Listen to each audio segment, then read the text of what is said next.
Nottingham catalog, his entire Jerry Vale record collection, his penthouse subscription, his Naugahyde bedpan, a little one with a dragon on it. What else? That's his rubber ducky. We say good morning to TVAM at 6 this morning. After the break, though, a shortened version of the morning news from ITN.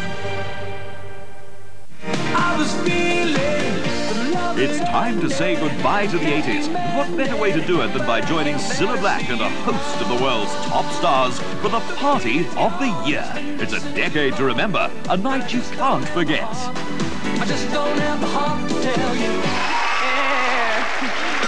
Aren't you dead jealous? No.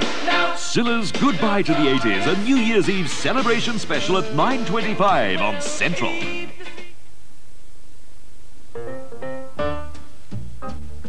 That's right. They can't be friends. Do you think that's true? No man can be friends with a woman that he finds attractive. You made a woman meow? We are just going to be friends, okay? Meg Ryan and Billy Crystal, when Harry met Sally. We did it. They did it. The hit comedy from the director of Stand By Me.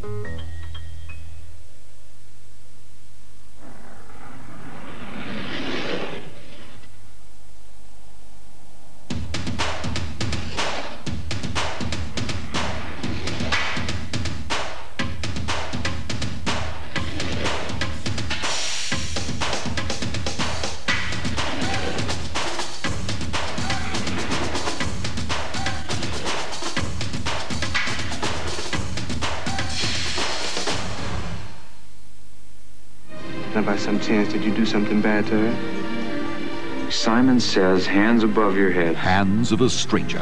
New Year's Day drama at 10:20 on Central. Good morning. This is Central at 9 minutes to 6 with the morning news now with Ann Lucas at ITN.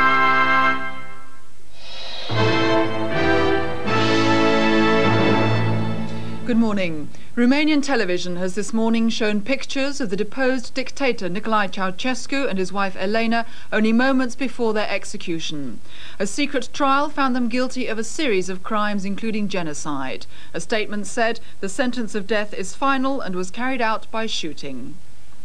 These dramatic pictures were broadcast on Romanian television just before midnight. For the first time, they showed the deposed dictator Nicolae Ceaucescu in captivity. There had always been some doubt as to whether the couple had been captured. Now proof was final. Upon arrival at the extraordinary military court, Ceaucescu takes off his coat for a medical which will demonstrate his fitness to stand trial. The deposed dictator looks worried as a doctor takes his blood pressure. Swiftly they are taken to the makeshift courtroom. Both stand as their trial commences. Romanian television says the couple were granted the right to defence, although there are no pictures of the other participants in the trial. Throughout, both are quiet and worried. At one moment, Elena Ceaucescu speaks. In response, her husband throws his hands forward in anger and frustration. In other moments, he stares at the ceiling. No clue is given as to where the trial took place. Pictures of the execution are not shown. The couple were found guilty of 5 crimes: genocide leading to 60,000 deaths, the destruction of the national economy, ordering military intervention against their own people, destruction to national property, and attempting to flee with more than $1 billion. In Bucharest, the people took to the streets in jubilation. One said, "On the day of Christ's birth, the Antichrist is dead." Romanian television repeatedly said they would shortly be broadcasting pictures of the couple's execution. However, at 5 o'clock they said fighting was heavy around the television station and it was too dangerous to try and take the film to the studios. They called it an historic document and said its loss would be unforgivable. They said the tape would be broadcast later on this morning. Romanian television has stayed on the air throughout the night, broadcasting many pictures of the revolution for the first time. They include shots of the demonstrations in Timișoara 9 days ago that sparked the revolution. Moments later, the secret police opened fire, murdering thousands. Ringleaders were taken to the headquarters of the secret police in Arad, where they were tortured. In Bucharest, the house of Zoe Ceaucescu, daughter of the deposed dictator, has been searched. Inside, jewellery and money ready for a quick escape. and scales made of solid gold used for weighing out the dog food. New pictures show the central Romanian city of Sibiu heavily damaged. This is the headquarters of the secret police. Overnight agency reports say much of the town is still on fire. A picture of Emil Baubu has been broadcast. He's the most important member of the fallen government after the Ceaucescus, now shown under arrest. Throughout the night, the search for the remaining members of the Securitate has gone on. This suspect is in fear of being lynched by the crowds. It's expected that the last pockets of resistance may not be cleared up for several days, with further casualties both here and in Timișoara. Like a trapped and wounded animal, one of Ceaucescu's secret policemen lies in hospital. The rope prevents his escape. If he recovers, he'll face a people's trial, and like his former president, he may well be shot. Outside the windows of the ward, a soldier who's just died is taken away for burial. Most of the fighting was centred around the Continental Hotel close to the city centre. It's an area, it seems, chosen for the Securitate's final determined stand. But even gun battles couldn't suppress the newfound voice of freedom of speech. In the main square, a few hundred gathered to hear speeches and to make them. Soldiers have been firing flares around the hotel looking for snipers, but so far the area has been mostly quiet. Most of the streets are being patrolled by soldiers. So far, with few civilians around, there's been little reaction to Ceaucescu's death. Colin Baker, ITN, Timișoara. Here, the Queen struck a new note of informality in her Christmas Day speech to the nation. In the unusual setting of the Albert Hall, she shared her concerns about the environment with 2,000 children from the Commonwealth. Instead of a usual setting of Windsor or Sandringham, this year the Queen chose the Royal Albert Hall to deliver her Christmas message. Surrounded by 2,000 children from the Commonwealth, the Queen told them the future of the world was in their hands. Some species of wild plants and animals are sadly bound to become extinct. The great thing to remember is that it is not too late to reduce the damage if we can change our attitudes and behavior. Afterwards, some of the children stayed behind to ask some rather personal questions. Did she ever feel nervous in front of large crowds? Well, sometimes one does, yes. It's quite something. And you enjoy your job as the Queen? I find it very interesting, yes. Had lots of opportunities to meet people and visit countries. Is the crown very heavy? It's quite heavy, yes. You don't really want to walk about very long in it. But it's meant to be heavy, I think. I hope you have a nice Christmas. That's very kind. Thank you very much. The United States has demanded that deposed Panamanian dictator Manuel Noriega be handed over to American custody. But the Vatican is reported to have refused the request and is looking for a country which will give him asylum. Manuel Noriega's Christmas was spent here at the Vatican Embassy. Inside, the deposed strongman sought refuge with the Catholic Church, which was an integral part of the opposition to his rule. Around the embassy, American troops stood guard. Noriega is now seeking asylum in either Spain or Cuba. But Spanish officials say they don't want Noriega.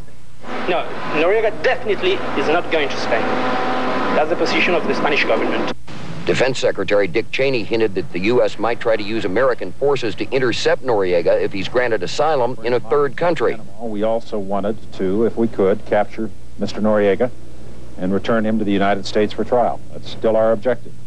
Cuba hasn't yet said what it will do with Noriega's asylum request. Military action has been relatively quiet the past few days, but Army spokesmen fear remaining pro-Noriega forces are marshaling northwest of Panama City for possible attacks.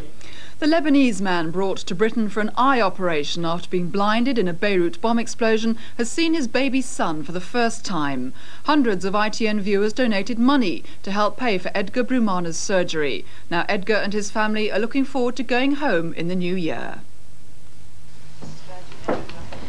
A moment of supreme personal joy for Edgar Brumana, which will live with him forever. The first time he was able to see his baby son.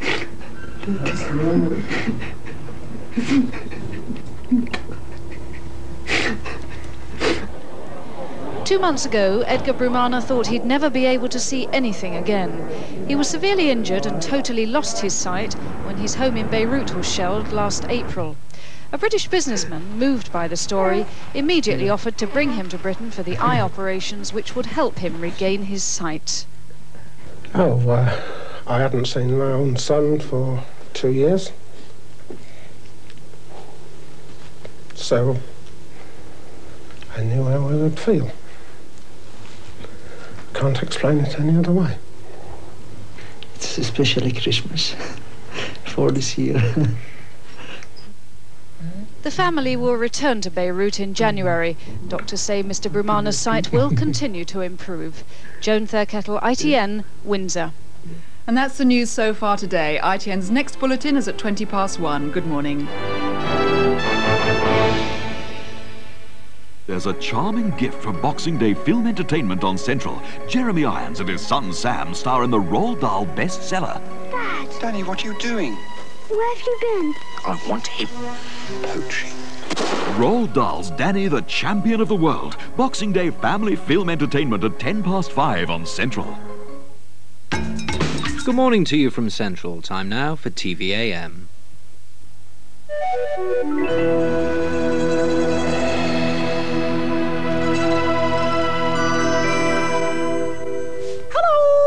Good morning, Wide Awakers, and welcome to Boxing Day on TVAM. It's a very exciting day today because we've all got our Christmas presents on still from yesterday. Magic, out you come. Come on, say hello to all the Wide Awakers. Here's your cage door. Come out with your brand new cage. You were so excited getting this new cage yesterday. Out you come. Come on, here's the door. You know the way out. Oi, oi.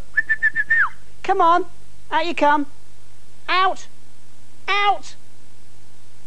He's still going to think about it a little bit, Wide Awakers.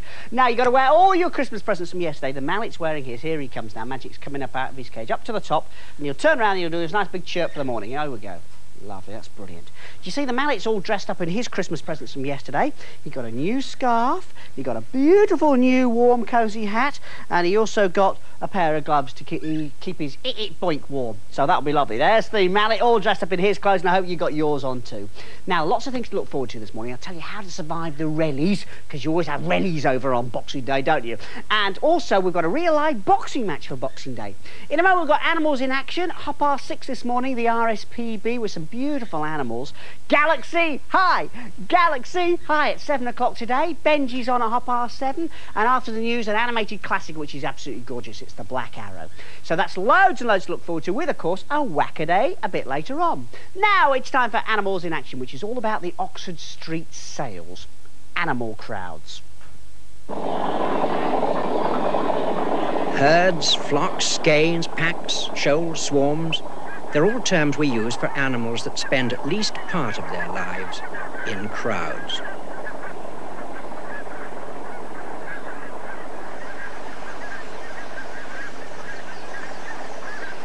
Hello. Well, today we're going to look at some of these crowds and look at them in detail. And we may be able to see this way what advantage there is to an individual in being in such a huge mass on the move. Well, one way of doing it is to look at the commonest crowd of the lot. We've all been in a situation like this sometime.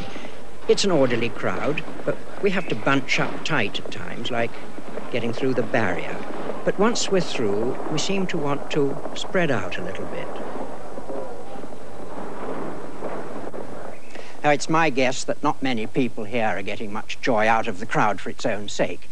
It's just the uncomfortable part of getting where they need to be. Now, with animals, it's different, and it's not wise to attribute animals with human considerations in these matters. Their reasons for crowding are very much less complex, for breeding, for feeding, for migration, all that kind of thing. So let's begin with an animal crowd that we see practically every day of the week. It's a flock of starlings. But the essential difference between a starling crowd and a crowd of people is that no individual in this crowd is in a greater hurry than the next. That there's no single starling that wants to head off in another direction. They're all free, but agreed on where the crowd goes and what it does when it gets there.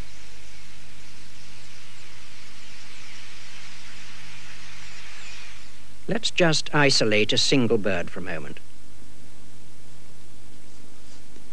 Here he is, flying steeply up, tail fanned out behind. Now, that distance is about 8 inches. Then you've got to consider the wingspan on top of that.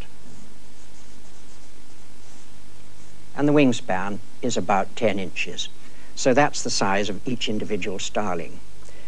He's got to allow for that in his clearance with the other birds in the flock.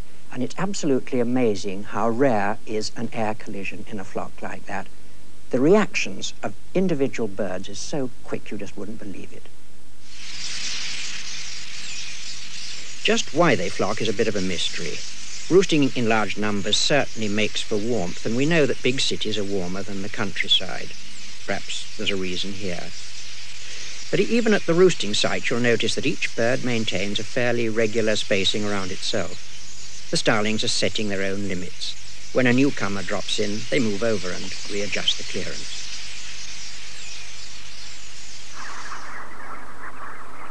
But some of the most closely packing birds I know are the shorebirds, the little waders. These are knots, and such a well-defined crowd as this is often called simply a pack of knots. They breed up in the Arctic part of Canada, Greenland, and they migrate south in the winter time. These are on an estuary in Britain, and the rising tide has moved them off the mudflats where they're feeding and is concentrating them above high water in their thousands. You'd think you couldn't squeeze another in with a shoehorn, but still they drop in and find space until they're shoulder to shoulder and all the shingle has been covered with knots. It's hard to see the exact purpose of such dense packing, but with wood pigeons it's more obvious. They come together for feeding, and a lovely sight they are too, to anyone but the farmer. Slate grey against the stubble. But for each individual pigeon, a flock means more eyes to find food and more eyes to watch for danger. They've evolved their own flock signals for attracting other pigeons to the feeding grounds. It's the big white wing patch, easily seen by any birds flying overhead. Look at that one. See how clearly those white wing patches show? And there's another white signal mark, a spot on either side of the neck to help them on the ground. Not for attraction of other pigeons, but for warning. Now, if we find an individual, you'll see what I mean. Now, here's that old pigeon, feeding along the ground, fairly relaxed, his head drawn in, and the little white marking on the neck closed up there like a concertina. Now, supposing he were alarmed, the first movement would be something like this.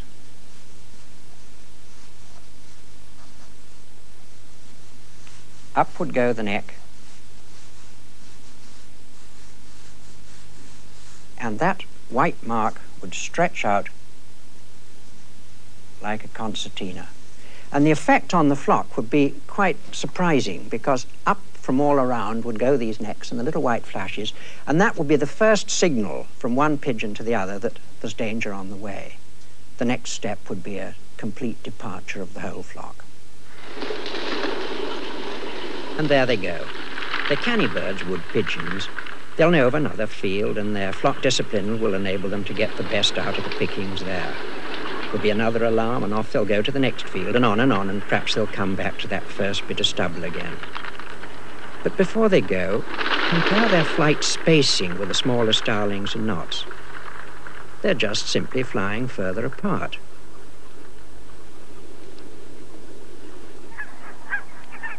These same flock patterns and reactions apply to big birds too, and here are some of my favorites. Barnacle geese that have bred up in Spitsbergen under a midnight sun. They've come south all the way to Calaverock on the shore of the Solway Firth. And they'll spend the winter here on a big sanctuary cared for by the Nature Conservancy and the Wildfowl Trust. Like the wood pigeons, there always seems to be at least one with a head raised on high alert for danger. Like the knots, they're crowding only for the winter months. In summer, their breeding pairs are spread far and wide over the tundra and rocks of the Arctic.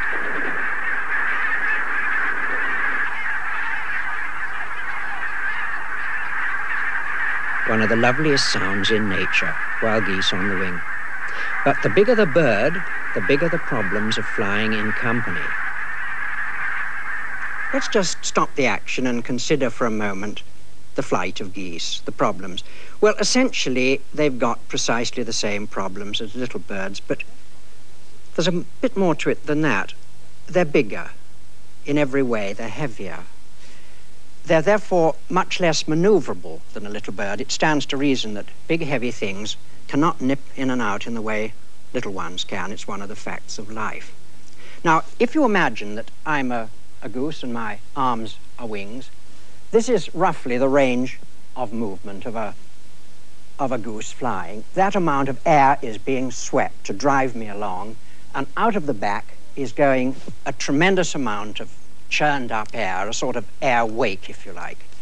Well, that means that I'm going to have problems from the geese in front, and they're going to have problems behind from me. So it's got to be worked out. Now, geese don't need to be